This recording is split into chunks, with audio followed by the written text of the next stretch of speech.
that was the first moment where I really realized that it's possible to store emotions in the body, and that pain can be relieved when the emotions that underlie that are addressed. Quantum healing is about recognizing the wholeness of the person. So everything that we need is already inside of us, and that we are just being reminded of that. But if you stop to look closely enough, symbolism is in everything. And which means that there can be hidden meaning and wisdom found within anything. Hello and welcome to Humanize the Hustle. Here we believe that health and happiness is non-negotiable. Hey, welcome back to another episode of Humanize the Hustle, the podcast on a mission to explore the delicate dance of achieving balance, health, and happiness in a world that often feels like it's pulling us in the opposite direction. Today, I'm thrilled to dive into a captivating conversation with the incredible Sarah Lee. Together, we'll unravel the concept of pain as a messenger and explore the fascinating crossroads of physical and spiritual healing. In a world that bombards us with messages to do more and be more, many of us grapple with the toll this takes on our physical and mental well-being. We find ourselves trapped in a cycle of stress, burnout, and sometimes even chronic pain. But what if we flip the script? What if we viewed pain not just as an adversary, but as a vital messenger guiding us towards a deeper understanding of ourselves and our purpose? Often we live our lives disconnected from our bodies, searching externally for answers. But what if the key to our most significant health issues lies within us, waiting to be deciphered? It's common to dismiss or downplay physical discomfort, powering through or seeking solutions externally. Today, we're challenging that narrative with the insightful Sarah Lee, a self-healing mentor who guides individuals to decode the language of their bodies and use pain as a compass for self-healing. Sarah's journey and the expertise she brings is a testament to acknowledging pain as a guide, not as an obstacle. Her unique perspective challenges conventional notions of body healing, promising a transformative shift in how we approach our well-being. Through this conversation, my hope is to catalyze this shift in your perspective, from viewing pain as a roadblock to recognizing it as a sacred messenger, propelling us towards a more aligned and purposeful life. Now, to not keep you waiting any longer, please join me in welcoming Sarah Lee to the podcast. Welcome, Sarah. Hi, Alicia. Thanks for having me. Well, I'm so excited for you to be here. And I think there's probably a lot of people wondering, what is a self-healing mentor? So maybe you could explain a little bit just to lay the foundation for what is a self-healing mentor exactly, and who is a self-healing mentor for?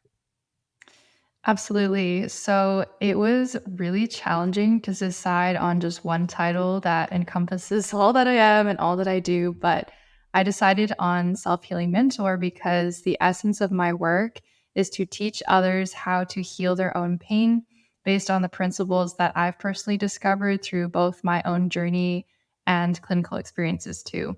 So self-healing mentorship is really for anyone who resonates with the belief that we all have this divine power within ourselves to heal, and they're wanting to know a method that honors this natural intelligence, how to awaken that, how to connect with that to heal their chronic pain or maybe a new mystery pain in their body. Well, I love that. And also maybe you could talk a little bit about your background. I know that you're trained as a chiropractor as well as a couple other modalities too, right? That's right. Yes. So my personal story is a bit of a long one, but to make things brief and concise, my personal journey really started when I meditated for the first time when I was 12 years old. And I still remember that feeling of just total calmness that washed over me for the first time in my life. And that is the moment that I realized that I could actually change my reality through my own actions. And, growing up in a suffocating home environment, that idea of having freedom within myself, no matter my external circumstances, was really motivating. So from that first meditation onwards, I was really hooked on self-development. I felt endless So even curiosity. at 12, you connected with the power of meditation and were able to bring like a quietness, because that's amazing to have that connection. I will say that when I was 12, it's not that it wasn't really the type of meditation that you think of now as a grown adult, but I actually came across it because I was in this leadership program after hours. And in their course materials, they had this exercise, and it was just to simply lay in the grass and stare at the sky for watch the clouds for 10 minutes, set a timer and see how far you can get. And the first time I thought about doing it, I thought, wow, 10 minutes is a long time just to be doing nothing. I just couldn't bear the thought of that. But after that first time, it felt like that 10 minutes was just a matter of seconds. And even though my eyes were open, I feel like open eye meditation is a really powerful way of tapping into the subtle realms as well and finding stillness within yourself.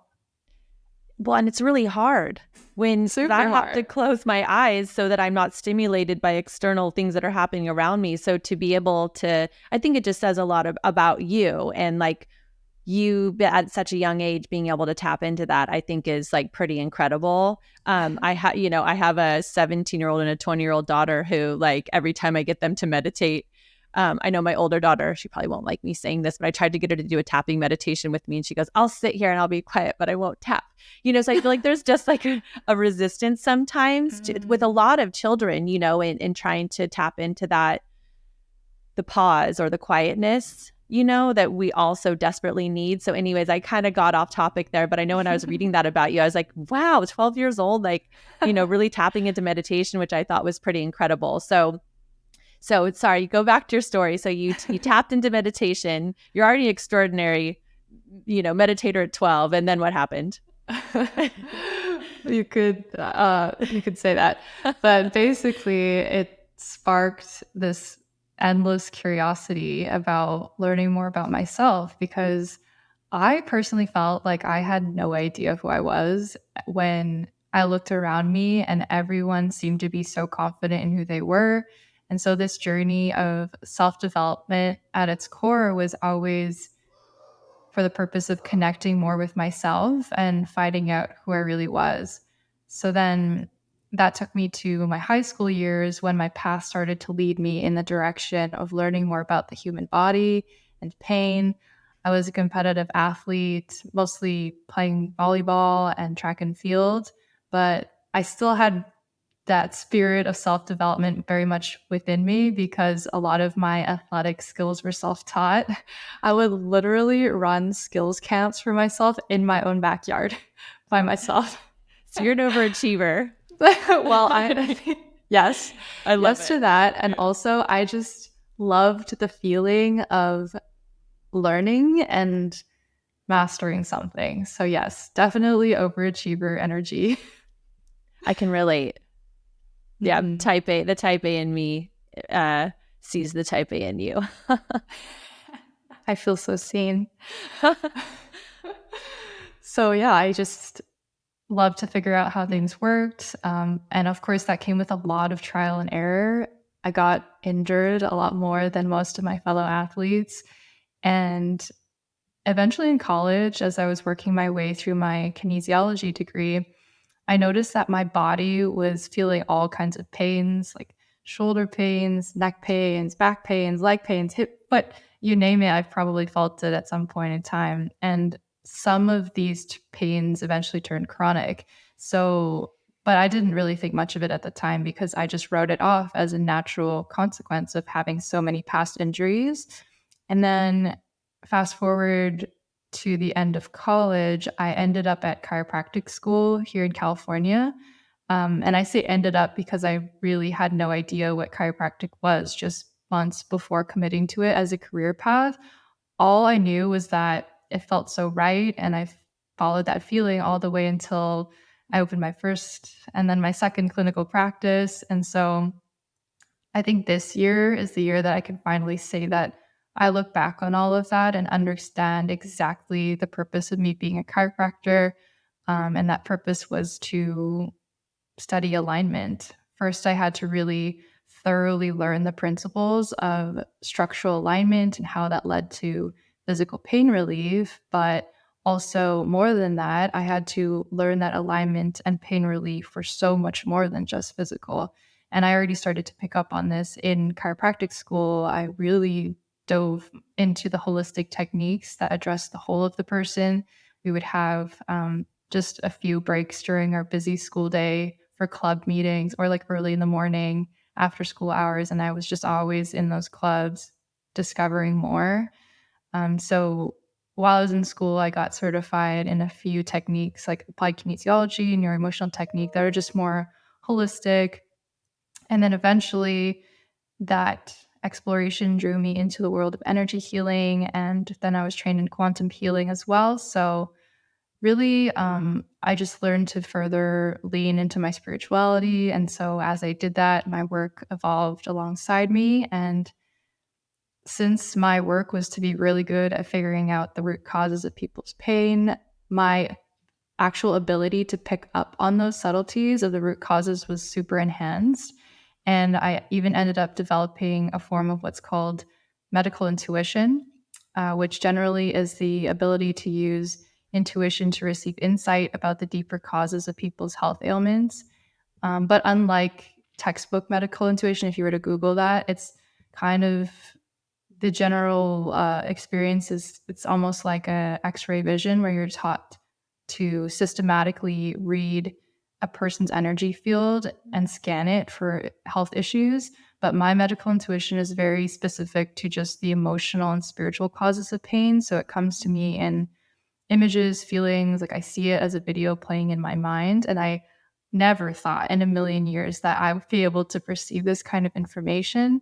And so it really confused me for a little bit because at that time when it developed, all I wanted to do was to empower others to heal and not do it for them. So I really was like asking myself, why had I developed this medical intuition, which we all have, by the way, and can be developed.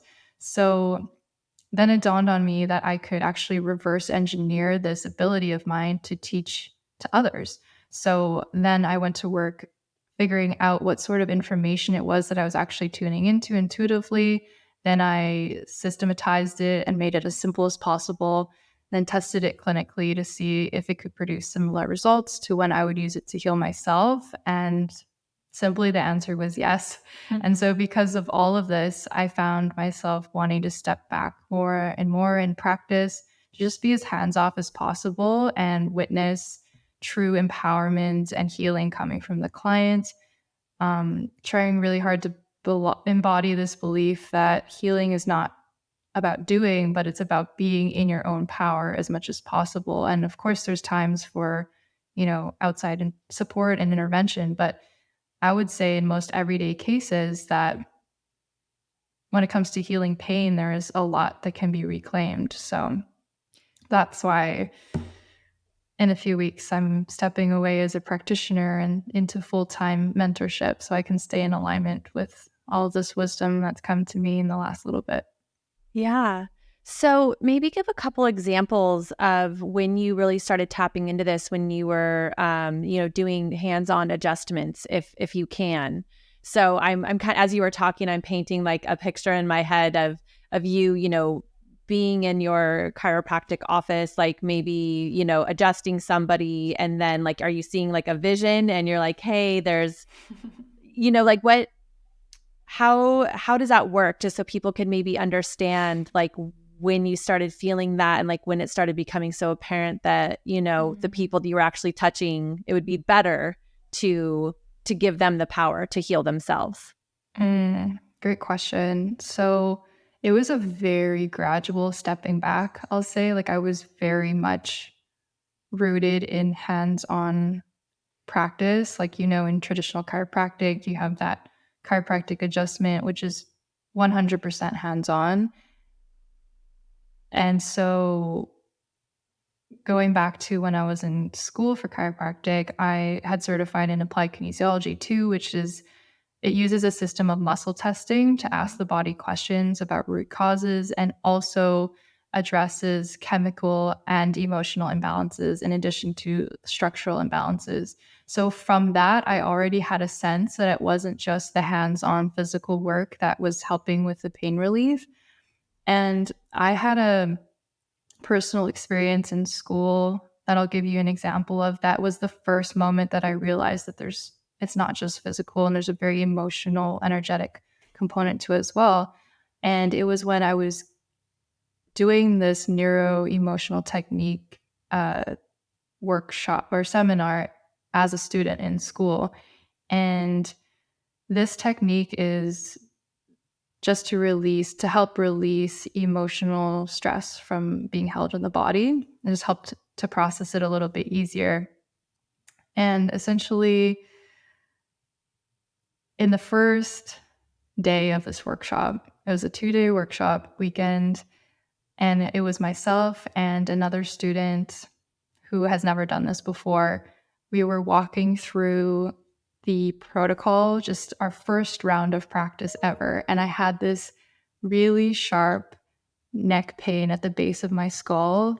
It felt like a dagger was going through my brainstem. Like when I would touch it, it was just really, really hard. And I was in chiropractic school at this time, so I had almost unlimited access to chiropractic adjustments, and I knew a lot of different types of muscle work from before. So I was working on this, but it still would come back after a couple of days. So in this workshop, we were in the first 5 minutes of using this protocol, which was already a very simple and short protocol. I touched the base of my skull and it was completely numb, like someone had injected anesthetic into it. And I was shocked. I was like poking and prodding for the rest of the day, trying to figure out where that one spot was, and I couldn't find it. And this was, I don't know, 7 years ago, and it still has never returned. So like that was the first moment where I really realized that it's possible to store emotions in the body, and that pain can be relieved when the emotions that underlie that are addressed. So then fast forward, I became trained in quantum healing and chakra analysis with a pendulum. And for those who don't know, the energy centers called chakras along the path of the spine, they allow energy to enter our bodies. And you can actually read the pattern of energy flow within each chakra, which can tell us a lot of information about what our mental, emotional landscape is like too. So I had these two really powerful intuitive analyses tools. We had muscle testing and chakra analysis, and I used them as indicators of balance and restored function before and after a visit. So what I did in clinical practice was to see if I could get clients to that point of balance and restored function as measured by these two indicators, doing as little as possible on my end.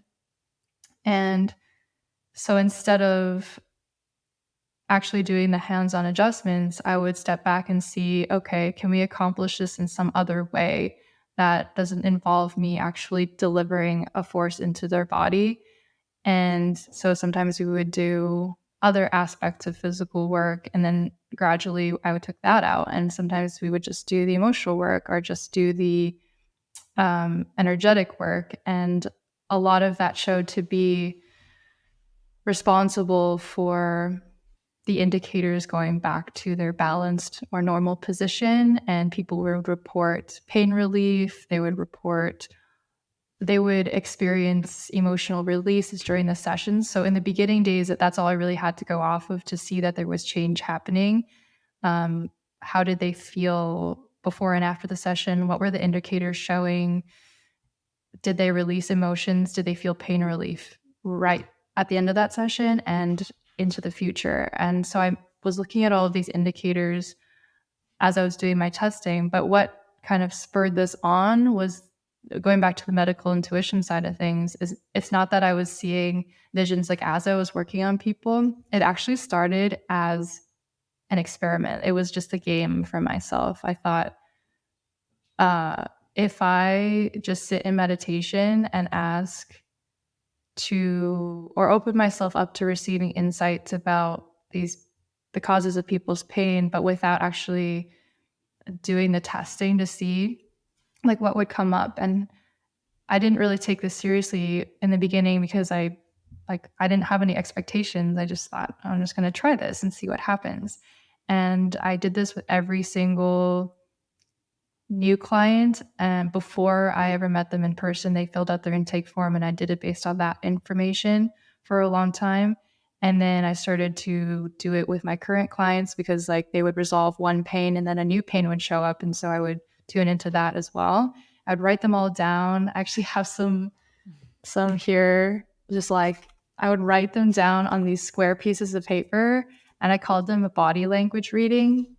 And I would just use that. I would just write things down. I wouldn't always refer to it in the moment, but I would always check afterwards. And if it felt appropriate, I would share with the client like what I tuned into. And a lot of times, the things that I wrote down on the pieces of paper, the body language readings, were really important, pertinent information that helped us move their healing process forward. And sometimes it didn't always make sense right away, but like the results kind of spoke for themselves. So that's kind of how it all came about. Yeah. So a couple things just to give definitions to some of the terms that you're using. So you mentioned quantum healing. Like, what does that mean?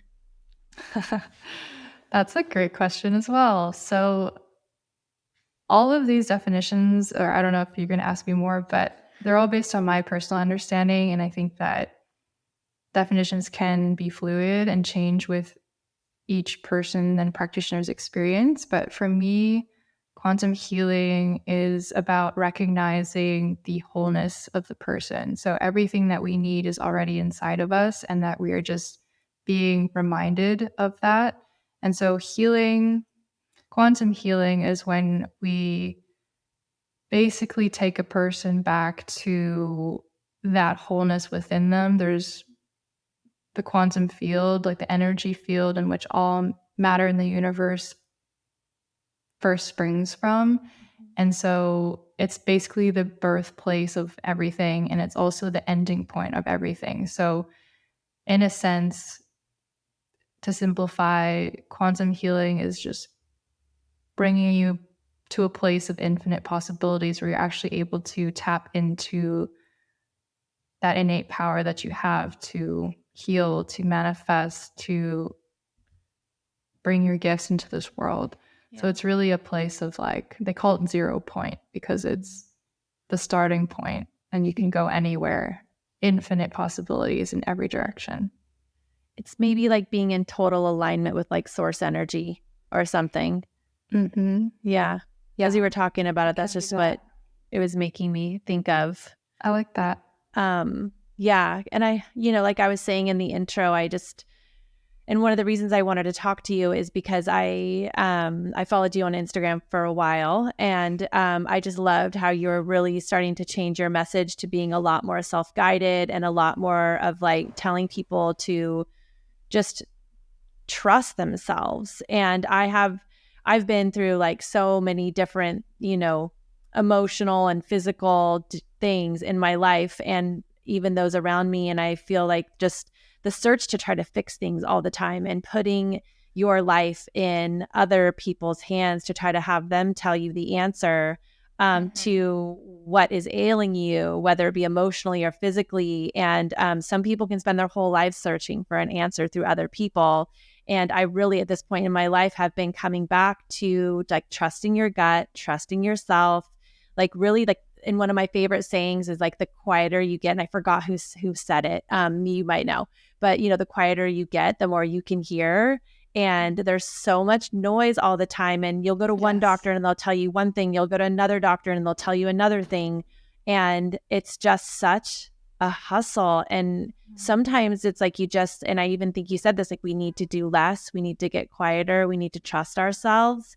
And I also liked your idea as pain as a messenger, because I have recently gone through an experience to where I dealt with like a lot of trauma, and my hips started acting up. And they say that in yoga, they say, and I don't know who exactly says it, in yoga, they say it a lot, that your emotions sit in your hips, and maybe you have some information about why that is, if it's like chakra based or whatever. But it was just, my hips started bothering me, and then there was all this stuff going on in my life. And then I was trying to kind of heal from all this stuff. And then everything just got kind of stuck in my hips.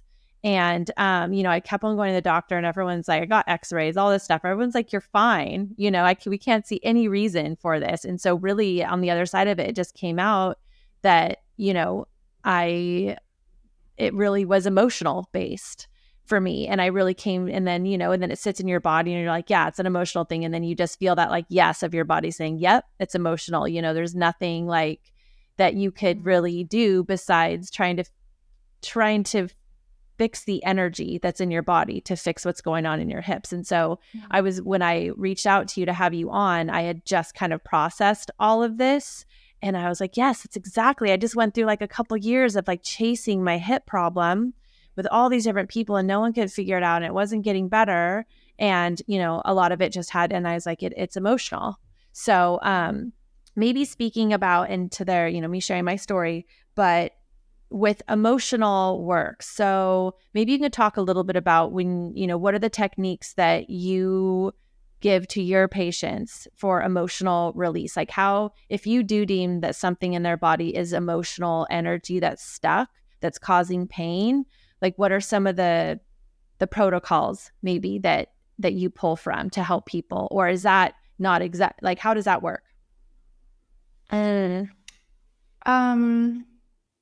So in the past, when I was still a one-on-one practitioner, I would walk them through the neuro-emotional technique practice, but that was still, for the most part, a practitioner-centered practice where there was ways to do that on your own, but it was always it was never a complete process. It sort of depended on the practitioner being there. And so when I stopped practicing that actively, I didn't really give any supplemental practices, and I still don't. Actually, when I think about it, the approach that I take is that whatever it is that is there emotionally, it's just an energy. So energy always seeks to be released and to move. It wants to flow. That's its natural inherent trait. And so there are so many different ways. There's so many different ways to release emotions, and I don't have a particular strategy for that. A lot of the clients that I work with already have their own strategies, whether that is, I don't know, breath work or somatic practices, or just, I can't even think of any other ones because I just don't really guide in that way. But I think at the core of it, it's always encouraged to release whatever it is, surrender to it, allow yourself to sit with those hard feelings. Of course, given you have some tool to help you do that, or you have just the ability and the confidence to know that you can sit in that, because I think that's what prevents a lot of people from doing that in the first place. So while I can't share any particular tools, my strategy has always just been to face it head on. And I understand not everyone can do that, but that's just what I do. Yeah. What did they say? The only way out is through. So this connection that we're talking about between physical pain and spiritual misalignment, like how did you start to recognize it? How does someone know if their pain is due to spiritual misalignment, or how do they know if their pain is like, like a broken bone is a broken bone? So like, how does that work? There's a lot of different ways I could answer this question, but it really just depends. It depends on where a person is in their own consciousness process. And the argument could be made that no physical ailment is random, even accidents. So if that is a possibility in your belief system, then you can go with that. But for a lot of people, it's hard to make that connection. So let's just, for the sake of this conversation, say that injuries and accidents are not part of this discussion, and that maybe those are by accident. Yeah. So let's talk about chronic pain and things that persist for a long period of time, despite many attempts to try to resolve that with different treatments and modalities and products and supplements and whatnot.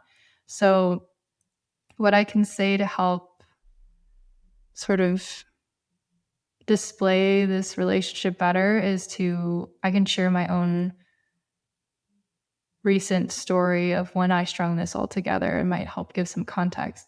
So the understanding that physical pain is just a mirror of spiritual pain and misalignment revealed itself to me 2 years ago when my life just turned completely upside down. But that super chaotic time in my life was what taught me that this belief that physical pain is, in many cases, just spiritual pain and misalignment manifesting physically. And the gist of it was that what was happening in my life, like a long-term relationship ended suddenly.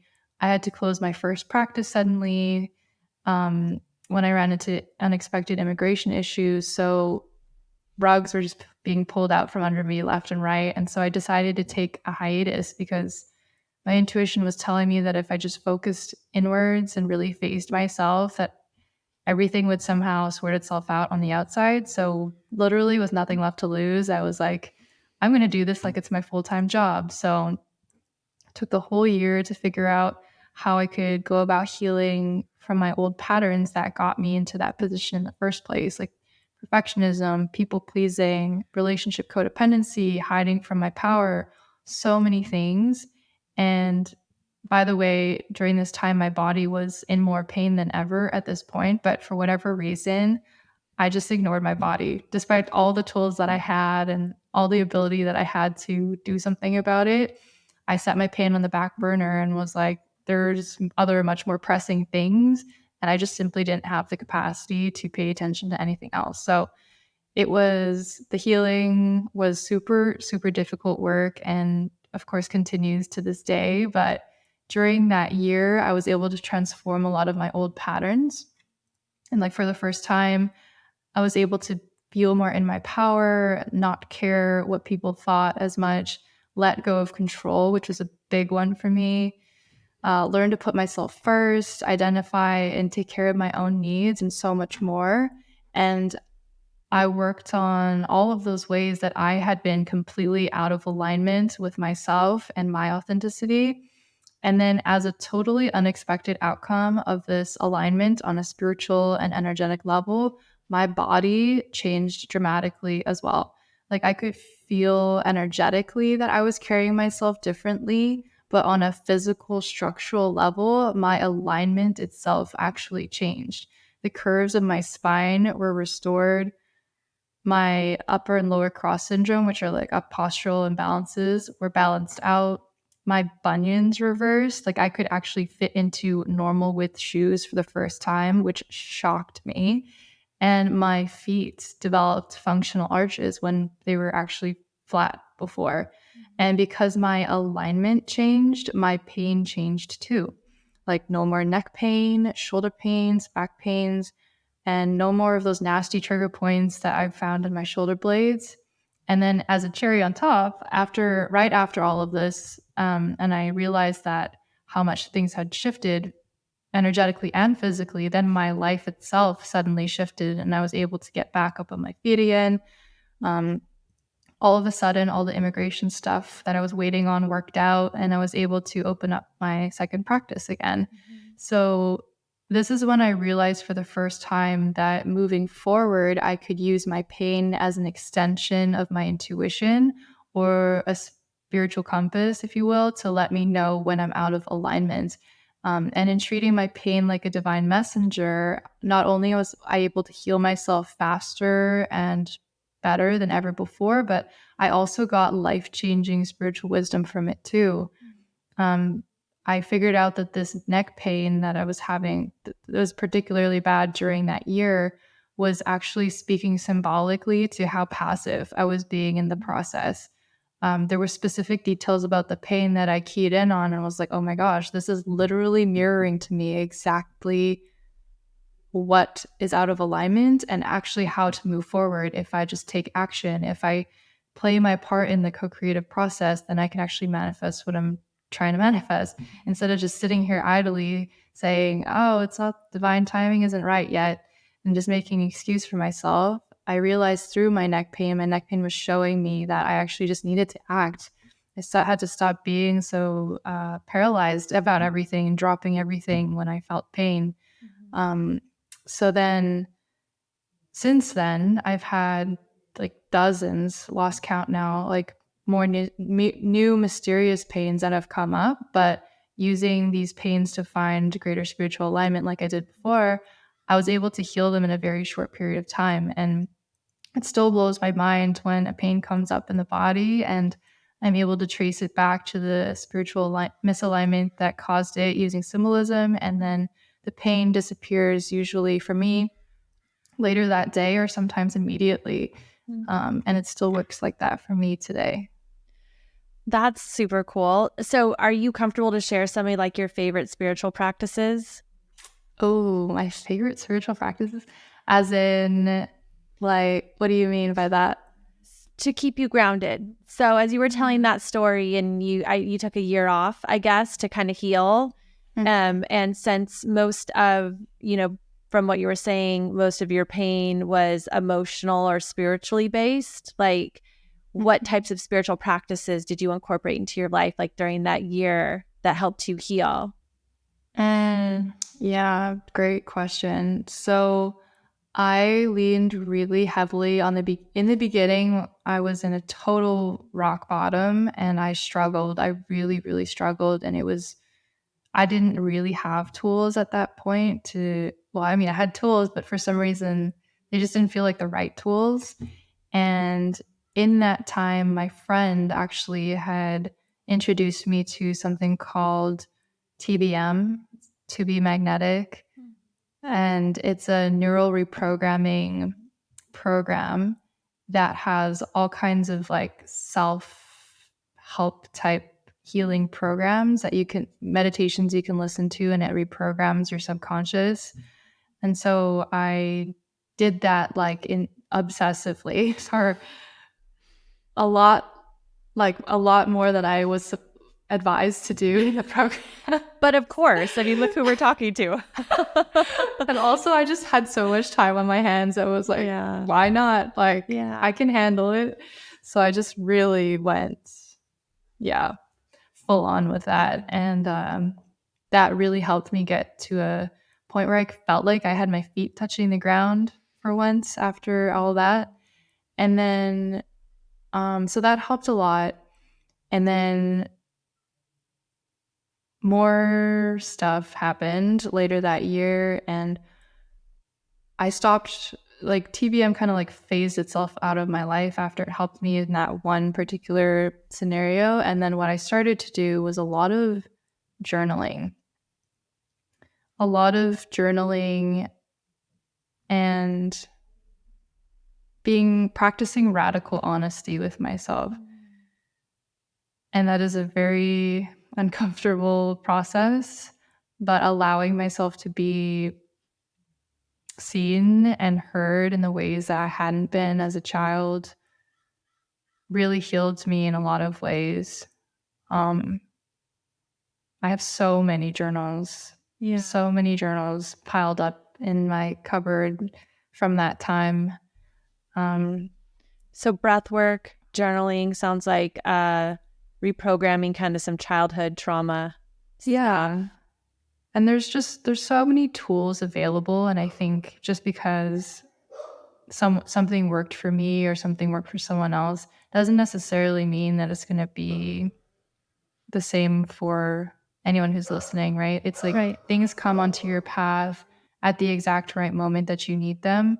But it's a matter of discernment, like learning to decide what's right for you rather than taking it all in and then having to find out the hard way that, oh, actually that wasn't really for me. Right. Kind of back to the topic, right? Listening to your gut. And yeah, and kind of getting quiet and seeing what's right for you, not maybe what's you're scrolling and finding on Instagram. Right? Like less input, it sounds like there's like you need less input to get more clarity as to what's going to feel right for you. Exactly. Yeah, I love that. And you just got to try different things, I think. I know for me, and I've said this on the podcast before, like yoga has been huge for me in so many ways. And I was first drawn to the physical practice, and then it became I just became a student of yoga, like everything yoga. And I have all the books and I'm constantly learning. And it's like such an onion to peel back. And there's so many fun things that I was like, oh, I've never heard about this part of yoga. And all of it is like opening a present every time I find something new that I haven't heard about yoga. And it always just makes so much sense to me. Like yoga and Buddhism are kind of like, if I'm really like feeling confused, I always feel like they both have something to teach me and like help me make sense of things all the time. But that won't make sense for everyone else. And I was going to like talk therapy forever. And I remember and I was going to talk therapy and like crying for an hour and paying someone to like cry for an hour. And then it just dawned on me one time, I'm like, I should just be going to yoga more. Like I should stop this and just go sit in the yoga room and like work through my body, like work the energy through my body. Cause I had talked about it enough. And I was like, I'm so done talking about this, but kind of the same, kind of different. But I really just have connected with yoga, and anytime I'm like, I don't know what to do. I'm like, go to yoga. You don't know what to do, go sit in the yoga room. And even if you just lay there and, and you breathe, like that makes a lot of sense to me. So yeah, all those different modalities. So what was I going to ask you about too? You brought up symbolism. So talk a little bit about like the role of symbolism in understanding pain or understanding spiritual or emotional discomfort, and maybe give an example of it, of how Definitely. it works. Yeah, happy to. So I think this was going to make the most sense to those listening who already somewhat work with symbolism, whether it's through practices like manifestation or dream work or even, art and literature. I personally believe that symbolism is the language of the soul and that we have this inherent ability to understand it, although it's become somewhat of a foreign concept in this day and age because of how everything favors linear thinking. But if you stop to look closely enough, symbolism is in everything. And which means that there can be hidden meaning and wisdom found within anything. Pain is the same way. The specific details of your pain carry a symbolic meaning that is meant for you to uncover and learn from. And in this way, I see pain as a divine messenger. The message contained within each person's pain is specific to them, and it contains the solution for their healing within it. So in other words, the message contains the exact answers and solutions that will release your pain. And all you need to do is to decipher the specific meaning and apply it to your life. And what's more is that this message isn't just random life advice. This is your intuition in its most potent and loudest form, trying to wave down your attention and let you know that something in your life needs to change for your own good. And when you do choose to align with that symbolic wisdom, the pain has fulfilled its ultimate purpose and often leaves you in peace afterwards. So that's the good news. And we've already talked about like a couple of examples from my own personal experience, but I wanted to share a client example, which I think really simply demonstrates this, although in most cases it can be less straightforward to extract the specific meaning. So one of my favorite examples is this client who came to me with low back pain only when she laid down and wrist pain in her dominant hand. So on one visit, we dove into her low back pain, finding the symbolism in that. And we found that because it happened only when she was laying down, it symbolized that she literally could not rest until she found her purpose. And she confirmed this afterwards, like when we were talking about things, because we had come to this understanding before she had even told me that she actually didn't know what her purpose was. And so once we figured that out, the next visit she came in and she said that the low back pain was gone. And then, so we focused on her wrist pain. And she was the one who realized symbolically that it meant that she was meant to get back into writing. And when she did, the wrist pain was gone. So again, it's not always this straightforward and easy to tie those pieces together and tease out the symbolic meaning. But for starters, this is a good, clear example of symbolism at play. And the best part of this is that it is an easily learnable skill. And that's why I love to teach it, because I think we should all know how to tune into our bodies.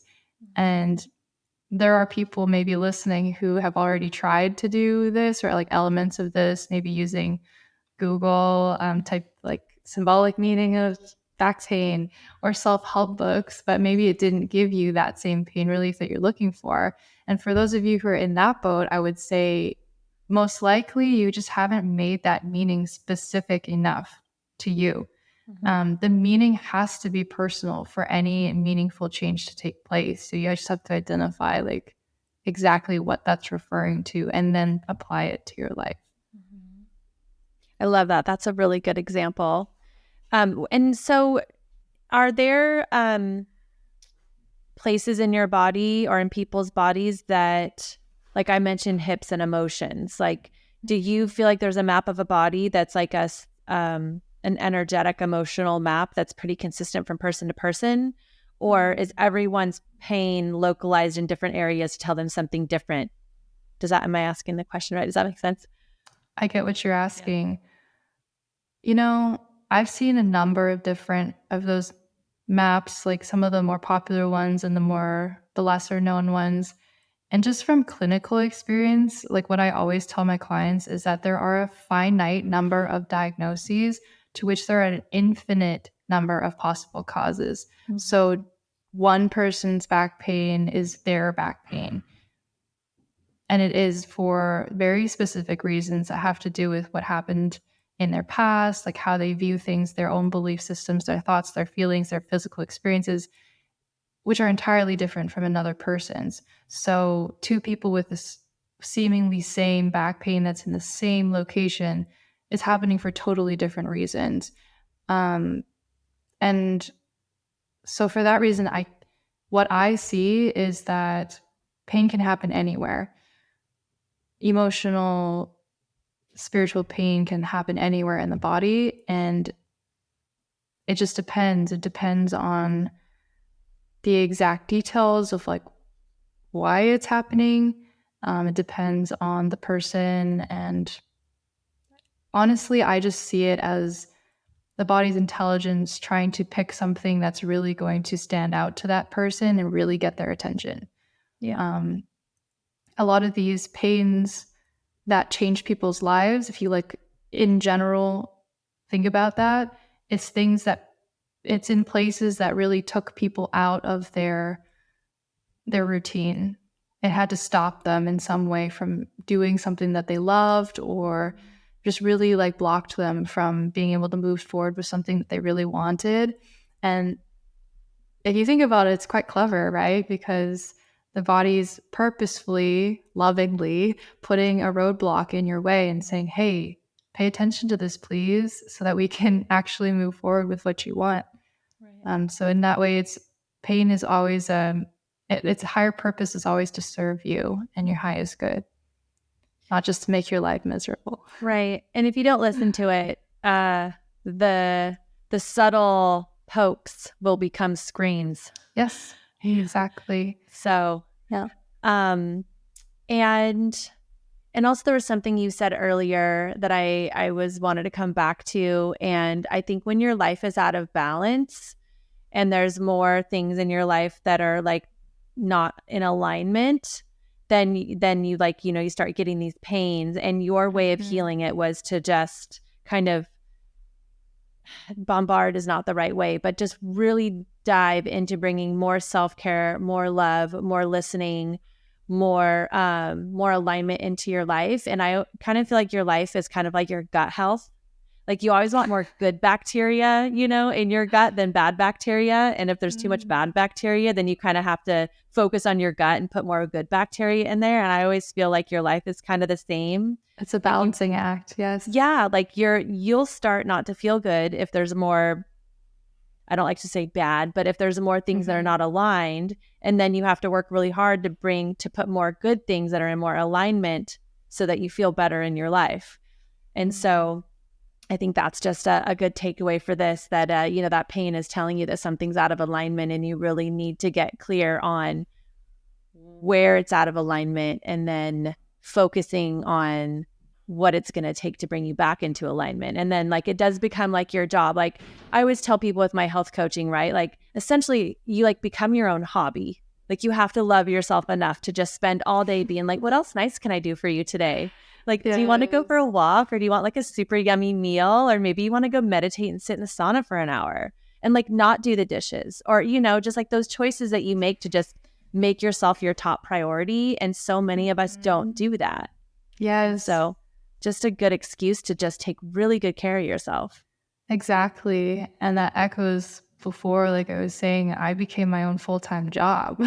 Like when I got really serious about getting myself out of this pit that I was in, I had to make it more than just a hobby. It was a literal career, like a calling, if you will. Like I had to do it and work overtime too. And with the biggest reward you'll ever have in your life, though, like there's no other job that's like more rewarding than investing in yourself. So I love that. So in your experience, like what do you think is missing when people are attempting to kind of self-heal their pain, but they're unsuccessful, as like a kind of key takeaway? This is a big one. So just to give some context, we can say that a successful healing, although there's many definitions of that, we'll just say for the sake of this conversation that successful healing is not you just being able to get out of this one particular pain for now, but you also being able to do that over and over again, no matter what pain, because pain is just a part of life, and it's better to learn to deal with that rather than try to run away from it forever. So to me, being a successful self-healer is about being able to confidently navigate pain in the long run. Now, this is where it gets a little interesting, because from what I've seen, like in theory, successful self-healing requires two things. So first is the correct mindset, and the second thing is the ability to tune in and listen to the message behind the pain, like we've been talking about symbolically. And I say in theory because on an understanding level, you've really got to be clear about certain principles in your mind, and then also have a working method for deciphering those symbolic messages. So in theory, these are the two things that will really set you up for success in your healing process. But then in practice, when you're actually at the stage of applying these theories, things shift and you find yourself more of an 80-20 split. So healing then becomes 80% how well you can handle your mindset and adhere to those certain principles that you learned before about healing. And then tuning into the message then behind your pain is only about 20% in practice, because although it contains the literal antidote to your pain, you can't even begin to hear that message if your mind is causing you to spiral into fear, anxiety, doubt, shame at every turn. Like you said, dialing down and getting quiet. You can't hear your inner self when there's all these distractions and distractions in the form of thoughts that are sabotaging you at every turn. So really, self-healing is completely available to you, and it hinges mostly on your ability to trust yourself. Can you stay the course when your pain flares up? Can you keep trusting that healing's happening when you're riddled with fear? Can you be sure that your healing is coming when your pain is only feeling worse and not better? Because all of those things can and will happen to you when you engage in a pain healing process. And the only way to receive the healing is to make it through to the other side, not let those thoughts and doubts off track you. So being successful in your self-healing is not about never feeling pain again. It's about finding the power within yourself to sit with it in order to move through it towards the healing that you know you can have and that you deserve.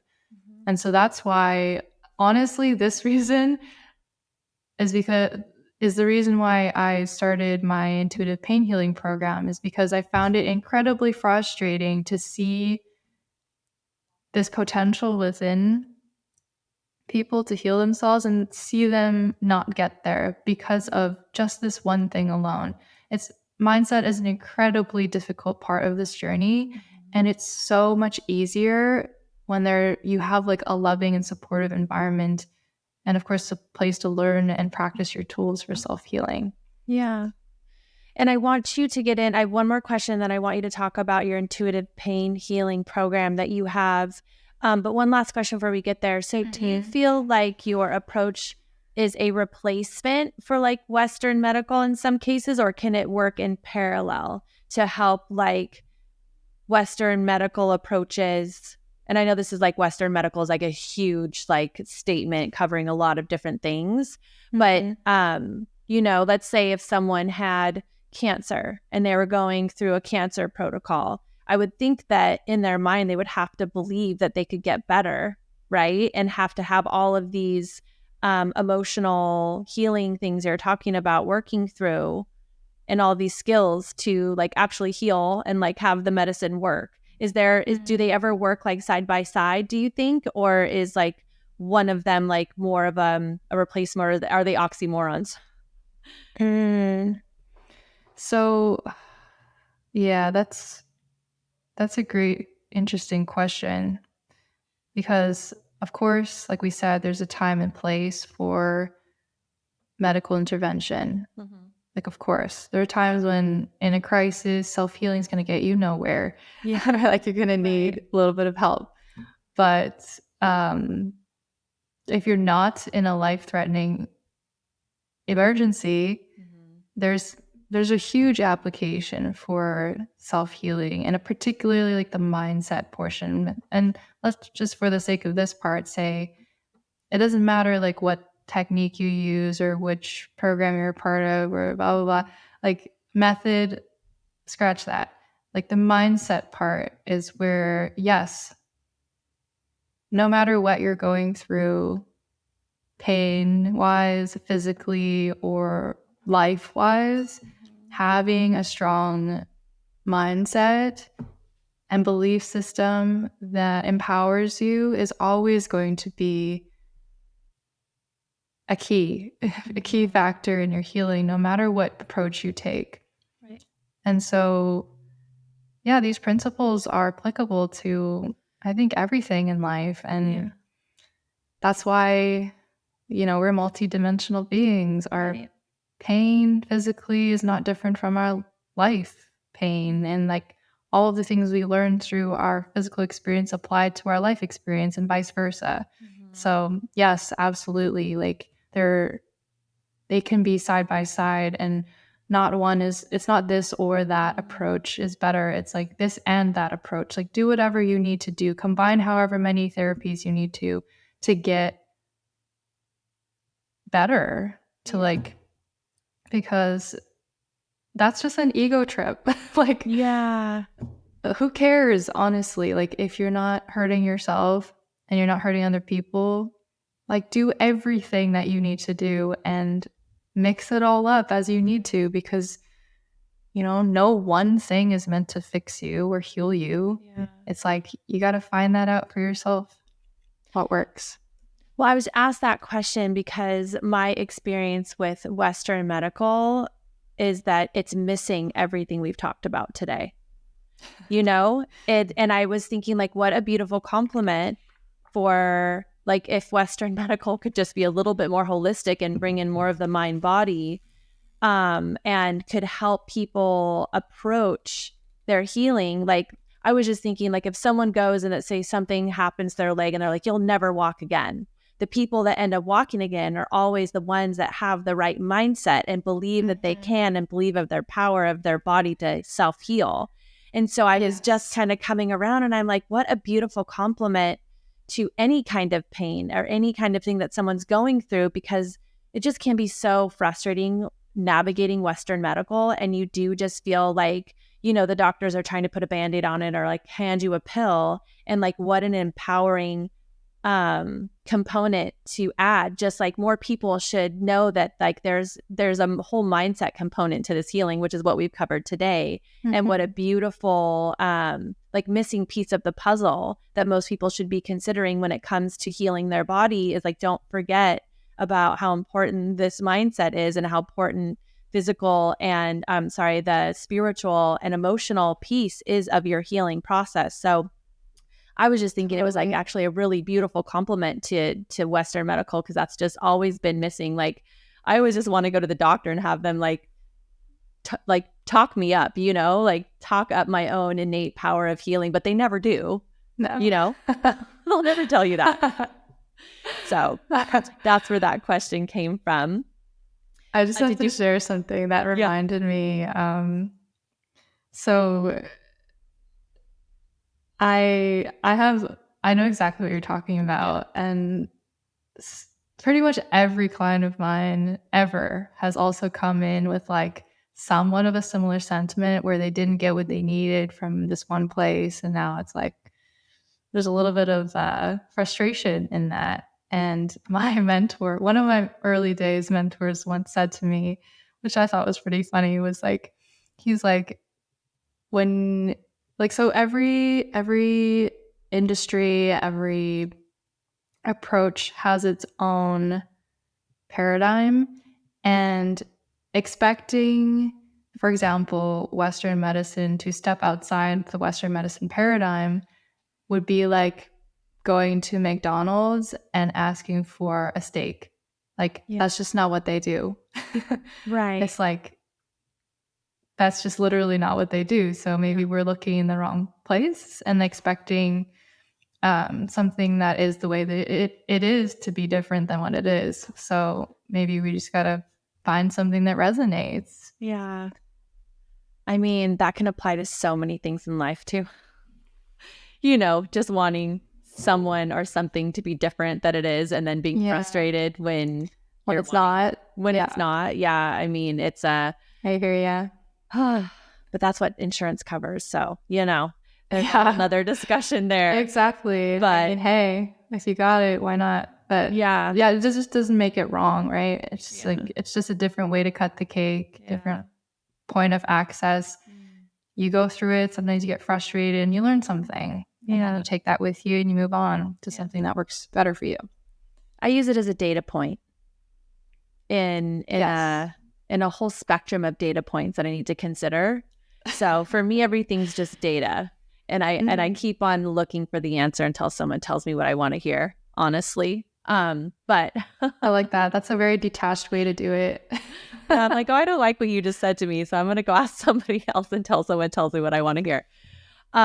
Well, tell us a little bit about your intuitive pain healing program that you're running as your offering. Yes. So the Intuitive Pain Healing Program is a 12-week guided program that helps women in chronic pain to tap into self-trust and intuition to create their own lasting relief and transformation. It is designed as a foundational course that teaches you and gives you the tools that you need to keep a strong mindset, as we've talked about, as well as gives you simple, reusable frameworks for tuning into the divine message encoded within your pain. And I specifically designed this course so that anyone who's simply drawn to abstract thinking can do it successfully with no prior medical or intuitive training, because you really don't need advanced training to understand your body from an intuitive place. Just trust me on this. You don't need to take the time like I did to be, do that You whole don't need thing. multiple degrees. No. Mm-mm-mm. So within the program, mindset is the very first module where I introduced you what's called the intuitive pain paradigm. And mindset shifts become very quick when you see that all you need to do is just simply change the lens from which you're looking or the paradigm from which you're looking through. Big emphasis on accessing deep self-compassion and self-trust and being able to feel grounded and held while sitting in your pain, because we've talked about how you got to move through it to heal it. So being able to feel safe in that process is really, really important. And the healing principles that will help really strengthen your mindset and serve as a place to come back to over and over and over again are clearly laid out for you right from the get-go, along with embodiment practices. So you can really start to understand this on a cellular level and not just like in your head. And then the second module is called the multidimensional pain portal. So this is where you'll learn about the 4 simple golden questions that contain all the juicy symbolism, and you'll have a set of powerful worksheets to assist you through the process. And by the end of this module, you'll have extracted the exact situations and core beliefs that were out of alignment that your pain is reflecting back to you, and what you're being asked to do moving forward to align with yourself and your purpose. Because we talked about before how, if you've tried to find the symbolism in your pain and it didn't give you any relief, it just wasn't personal enough. It wasn't meaningful. You didn't really get to apply that meaning to your life. Because when you do, you'll find that a lot of times your pain is speaking directly to action steps to move you towards your soul's purpose. And this is what I find clinically a lot too. And then the final module, module 3, is called Be Your Own Healer. And this is where you'll learn how this pain is helping you connect back to yourself and your greatest gifts and superpowers. This is a really fun process. And it's through claiming your unique strengths that you can then use them on yourself to heal, because that is literally, if you think about it, how you're designed to best heal yourself is through your own gifts. And then with my clinically backed tools, you'll put together your very own transformative action plan to take the first steps toward acting on this guidance that your pain provides to you. So IPHP includes a combination of online curriculum that you have access to 24/7. You've also got one-on-one sessions with me, group support calls, and a private community forum to really give you a multidimensional learning experience as you get to be lovingly held and supported in so many different ways. Right now, the program is open just to women in chronic pain, although, of course, the principles apply to everyone. Mm-hmm. Sounds amazing. It's very exciting. Congratulations on the launch of your program. Thank you. So how can people find you? So people can find me through, I'm on Instagram. My handle is ease.embodied. And you can also visit my website, which is Sarah, sarah-lee.com. And you'll find all the details of the IPHP program there. And you can also connect with me by subscribing to my email list, where I also share lots of free tips and advice. Oh, great. Well, thank you for sharing everything that you shared today. I really hope that people leave this conversation feeling a lot more empowered and check you out and just learn to listen to their bodies and be a lot nicer to themselves. I think we all just need to support ourselves a lot better. So, And it's a skill. It's a practice. So it is a practice. Yep. Well, and you've put together a great set of tools that are really going to help a lot of people. So thank you so much. Yeah. Well, thank you so much for sharing everything today. Really appreciate your time. Alicia. Thank you for listening to Humanize the Hustle podcast. If you would like to get in touch with the show, email me at myalchemylife@gmail.com or follow me on Instagram at Wellness with Alicia. And if you like the show, please share it with someone you love and make sure and give us a 5-star review. Talk to you next time, and remember, health and happiness is non-negotiable.